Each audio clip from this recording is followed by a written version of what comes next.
Hello, welcome to Jazz Is Jazz's MasterClass series at the National Jazz Museum at the National Jazz Museum in Harlem. I am Sekou McMiller, the curator of special projects. My name is Albert Marquez, Zach O'Farrell. My name is Shirazette Titten. And we are in conversation with the legendary Bertha Hope. Jazz could only have happened here in America. The key to everything was the radio. So this world is too dense. 15 minutes isn't enough to cover it all. Are you ready? I am.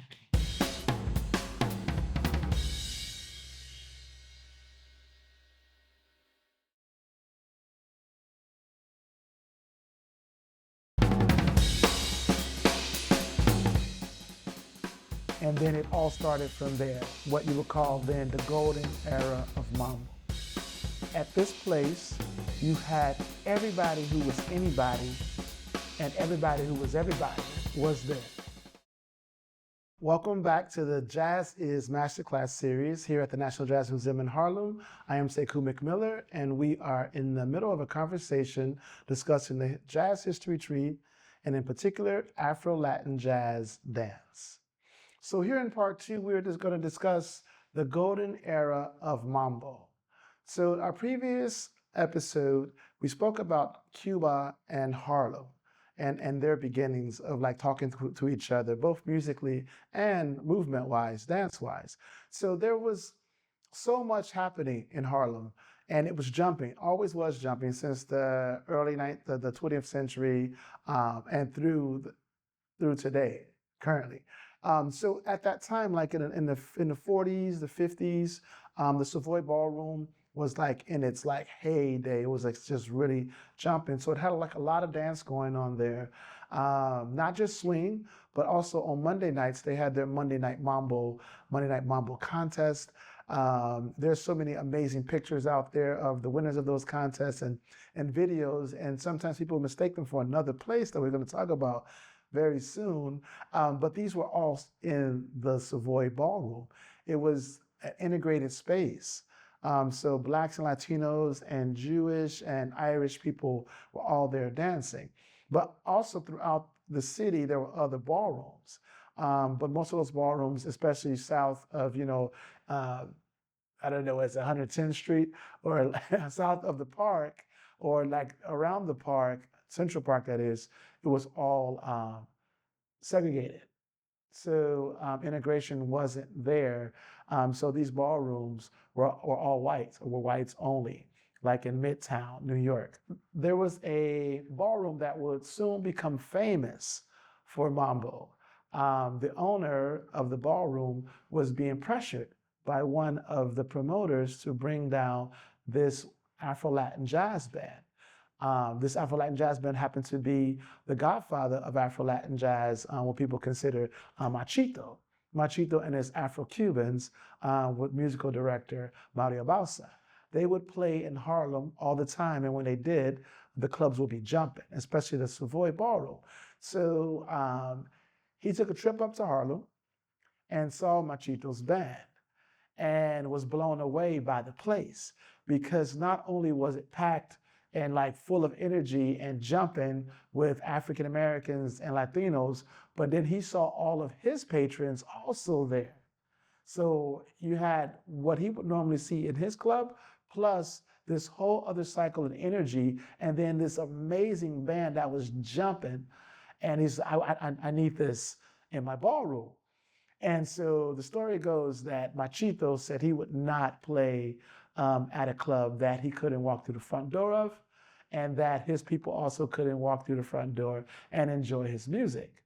So after the promoter, Federico Pagani, explained to the owner of the Palladium nightclub, or Palladium Ballroom that is, to Max Hyman, Machito's stance, Max replied, "I don't see color, I just see green," and the rest is history. So the first nights, as I understand it, the line was around the corner and down the street. It extended for blocks, they say, and they say you can hear the music in the subway, like as you got off the train, came up the train tracks on 50th, the 1-9 train back then. And then you can hear it, and the line was still past there, like down to the 40s, they say, going down Broadway. And when you got up the stairs, they said there's these long set of stairs, you would enter the Palladium Ballroom. And then it all started from there, what you would call then the golden era of Mambo. At this place, you had everybody who was anybody and everybody who was everybody was there. You had these amazing bands that would play there. You had the Battle of the Bands. You had the Big Three, which was Machito, who was the godfather. Then you had Tito Puente and Tito Rodriguez, but then everyone else in between there. And these bands would battle, sometimes two bands on two different bandstands at the same time, battling tune to tune. And there was never a break in the music, and there was no DJ. So when one band played the last note, the next band played the first note. And then this really, the spectacle was the bands, yeah, of course. But the dance floor was packed, and everyone was dancing the mambo, a dance that had come from Cuba and then got integrated into Harlem with all of the jazz and swing, musically and movement-wise, being done by black and brown people at the Savoy Ballroom and other places in Harlem, both Spanish Harlem and what they would call West Harlem or Black Harlem, Central Harlem, was then now brought down to Midtown, New York, to Midtown Manhattan. And it was the first integrated club in Midtown Manhattan. And one of the things that the attendees would say is that it didn't matter what color you were, what your skin color was, how much money you had in your accounts, or like your religious affiliations or your age, because some of them, of course, got in there when they shouldn't be there. But there was a sense of intergenerational dance and play as well. And there was many stars that emerged from there, not just musicians, but dance stars.